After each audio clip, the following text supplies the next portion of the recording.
होत बलवान। कहना है क्या, क्या रे बिगड़ल समैया, क्या रे बिगड़ल समैया पे आवे रुवैया, आ कवनो उपैया न दुनिया में सूझे, क्या रे पीते विपतिया में दिनवा रतिया, छतिया केहू दर्दिया न बूझे, क्या रे सुख संपदा का जरा देहल बगिया, असमया के अगिया जिंदगिया के भूजे, क्या रे खाला ठोकरवा आदिन पकड़वा जनाला,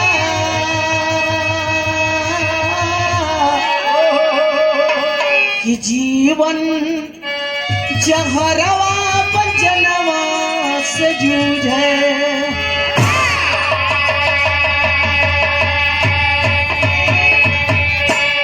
इसीलिए कहा गया है बाबूजी कि पुरुष बली ना होत है समय होत बलवान।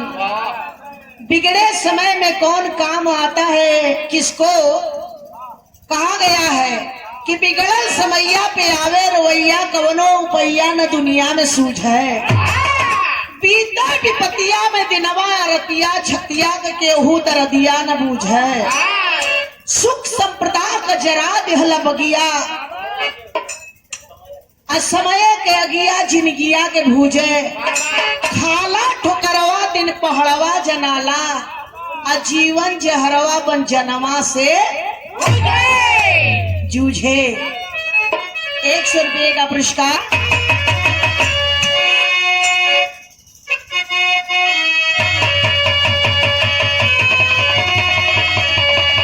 करे ना जाने कबू, करे ना जाने कबू का हो जाए, ना जाने कबू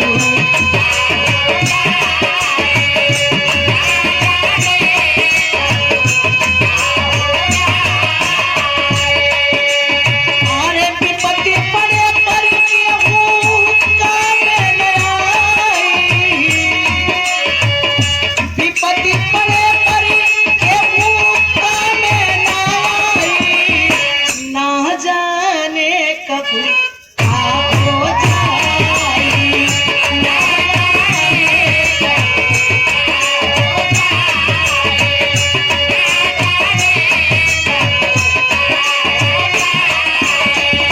विपत्ति पड़े पर केहू कामे न आई,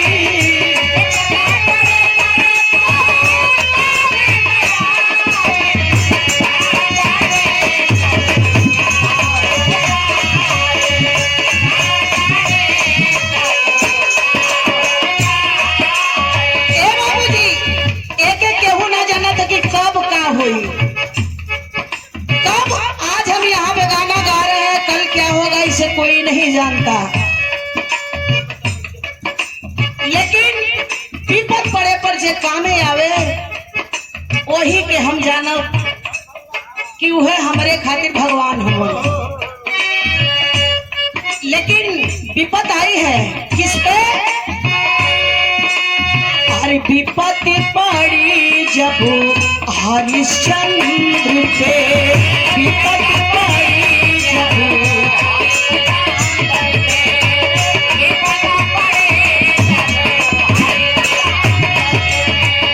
गईले माती मराई,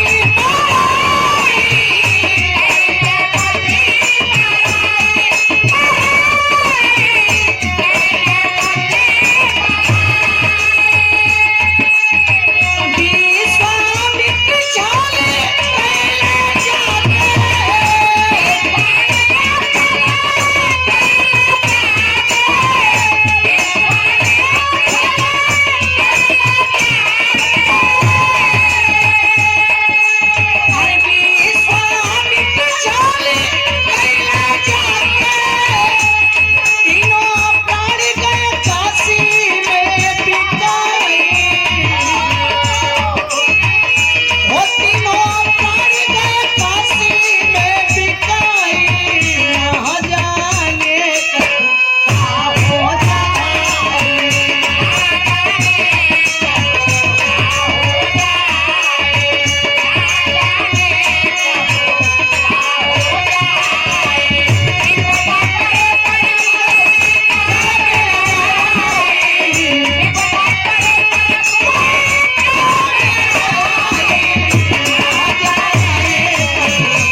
जब अब के कहा ले जाई। राजा हरिश्चंद्र पे विपत्ति आई।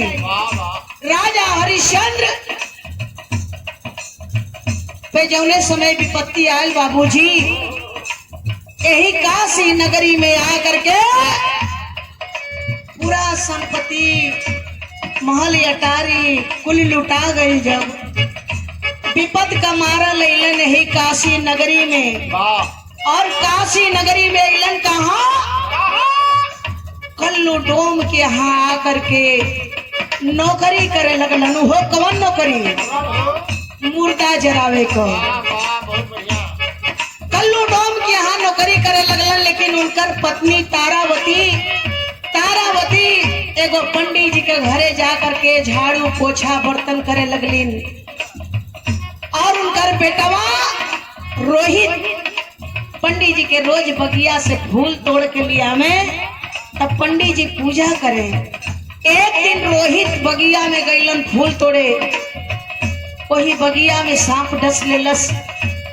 बाप रे बाप, विपत्ति आई बा तो चारों ओर से। रोहित का प्राण निकल गई। तारावती का बन के पतई झरत बा, जैसे आंख से आंसू गिरत बा। वही बेटा के लेकर के रोहित के बाप रे बाप कफन भी ना मिलल। वही बेटवा के लेकर के वही कल्लू डोम के घाट पर अपने बेटा के लेके पहुंचलिन। जब पति के सामने कर देवे कबारी आई तो देखा उधर दूसरे के यहाँ नौकरी करत रहलन। लेकिन रानी तारावती के पास कुछ बा ना, यही से कहल गई बा विपत्ति पड़े परी केहू कामे ना आई। विपत्ति पड़े परी केहू कामे ना आई। ना जाने कब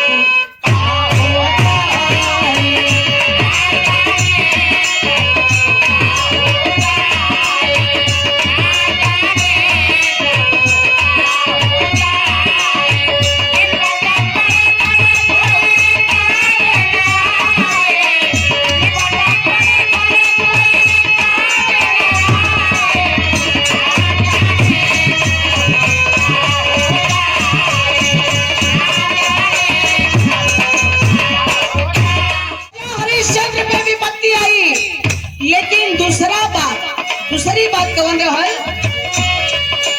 अरे जे हदीनी राजा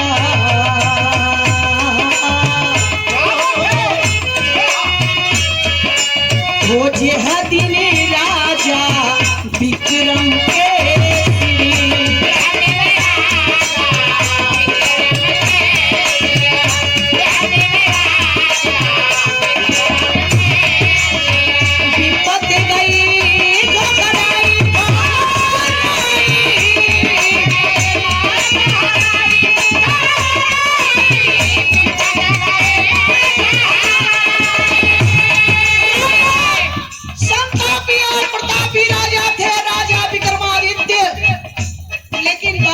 विपत्ति आयल तो देखा भूजल मछली और भूजल मछली जल में कूदली।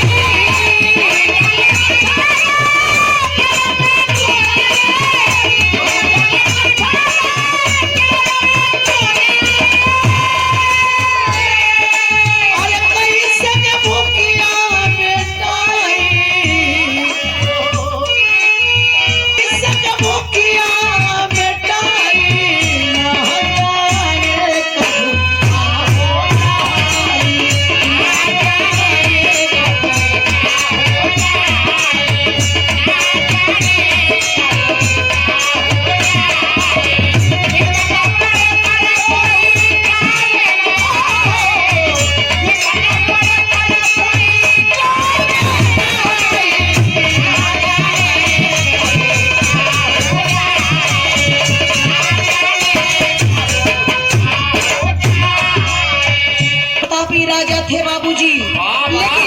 समय विपत्ति आ गई, दाना दाना की मोहताज हो गई लन। राजा भूख से तड़पड़ात हुआ, गंगा जी के तीरे बैठ के सोचत हुआ कि कुछ मिल जाता अपन भूख मिटा लेती। बारे नसीब बारे समय बाबूजी वही गंगा जी के तीरे मुअल मछली देखलन, सोचलन कि यही मछरिया के भूज के खा के आ अपन भूख मिटा ले। जब वही मछली के भूज उज के तैयार करके सोचलन गंगा जी में हाथ धो ले, आ धो के मछलियों को धो के आ खा के अपन भूखिया मिटा ले। बारे समय भूजल मछली गंगा जी में कूद गई।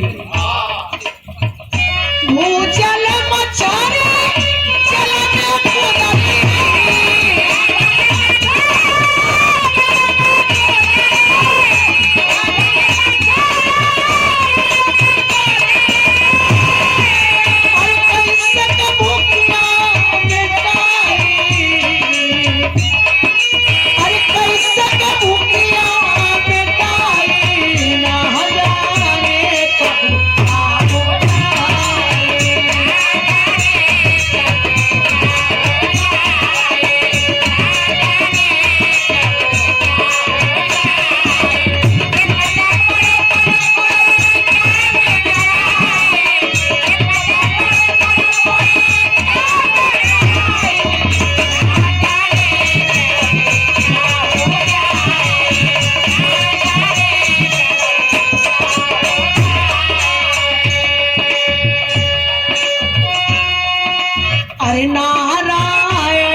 और दूसरा राजा विक्रमादित्य और तीसरका राजा कौन है? नारायण नदी रूप धरे जगु।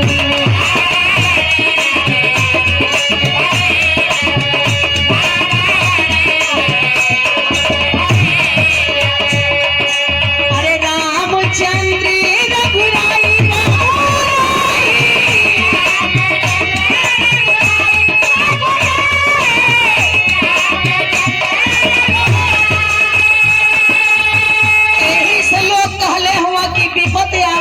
चारों ओर से भगवान श्री मर्यादा पुरुषोत्तम राम पर चारों ओर से विपत्ति आ गई। कवन कि दशरथ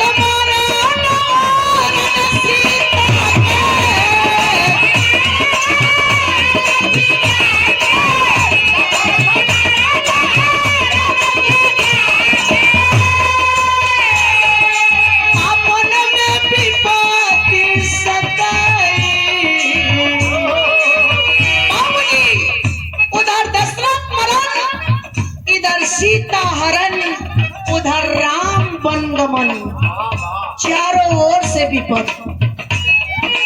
अरे वन में विपत्ति सताई। मास्टर तनी हमारा और ये तक करा।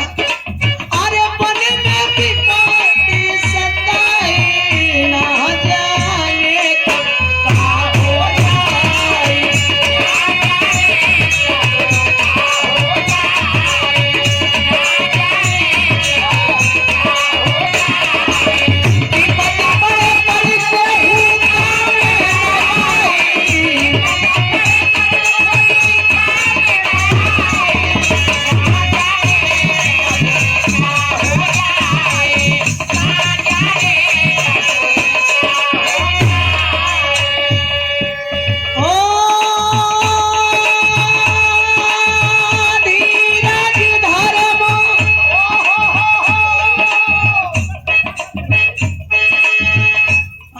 ये 101 बेगा कठिन भूप पाती कोमल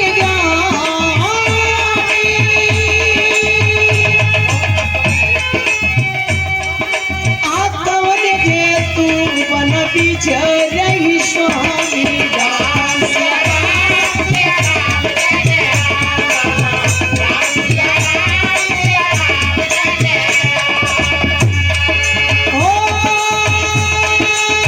धीरज धर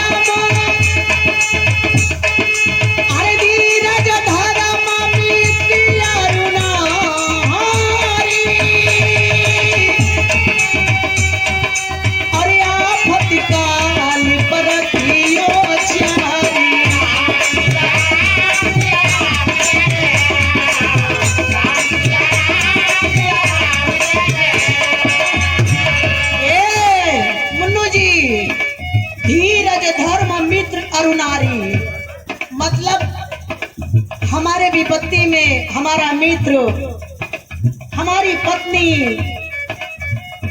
हमारे संगी साथी, अड़ोसी पड़ोसी, हमारे विपत्ति में कौन काम आता है? विपत आवे तो करे के का चाहिए? का करे के चाहिए?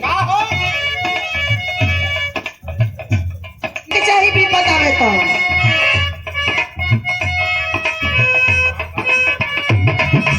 अरे महाभारत पूजन प्रभु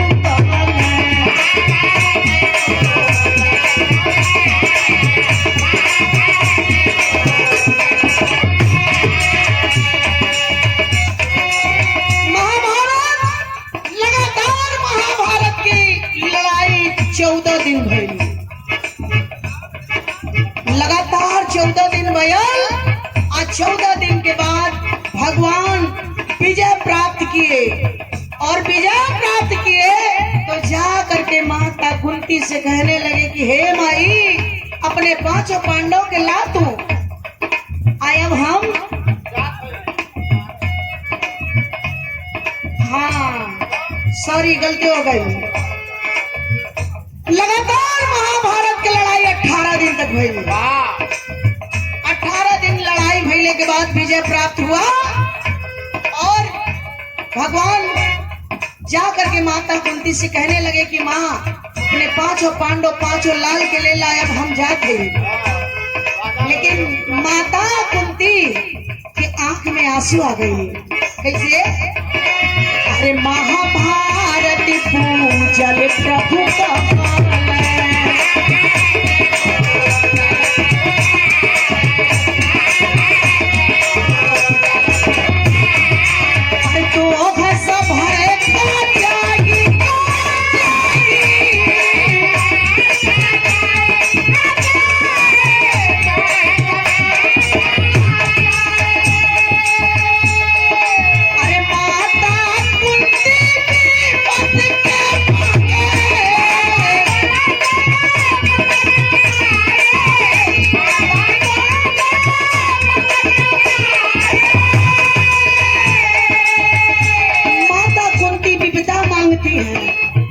मांग रही है कि हे प्रभु, हम विपत्ति में रह करके बिता लेंगे, हमें विपदा मंजूर है, लेकिन आपको जुदाई मंजूर ना बा।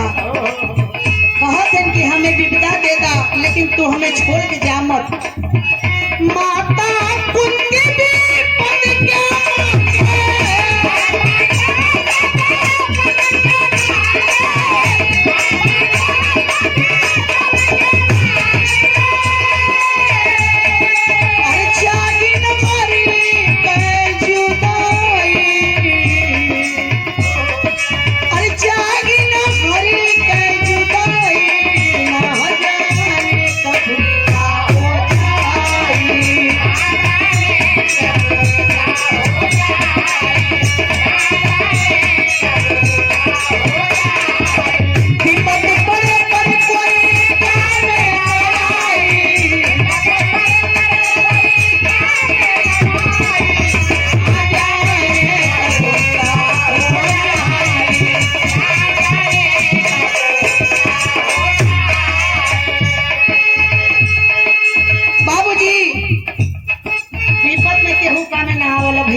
यही से कहल।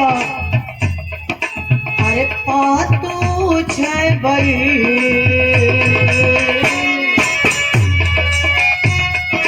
अरे पातू छै बई, कभी सुकून नहीं।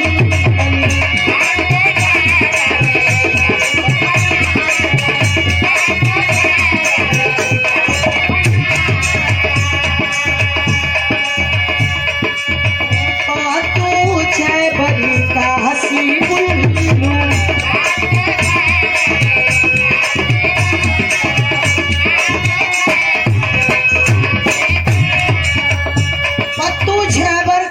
बुल्लू। ये ज्ञान देकर के हम लोगों को गए हैं हमारे गुरुजी बुल्लू गुरु और काशी गुरु, और हमारे राम नारायण गुरु। कहा अरे राम की रीति सब जाए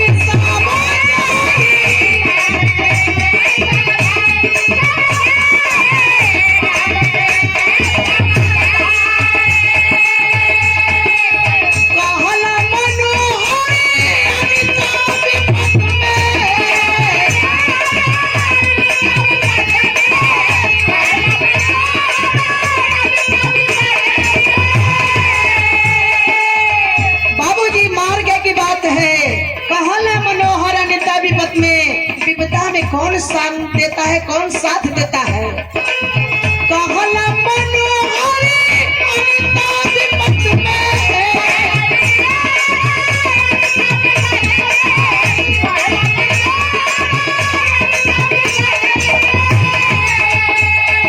अरे साथ कुंवर कन्हाई, अरे साथ कुंवर कन्हाई, ना जाने कब का हो जाई।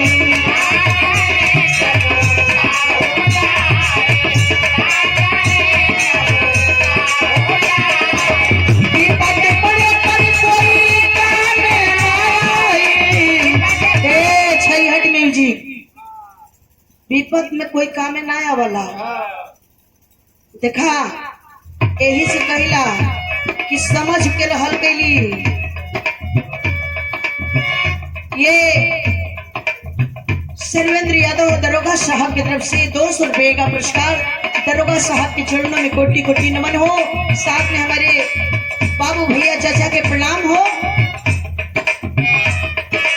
इसलिए कहना है, अरे साथी कुंवर कन्हाई।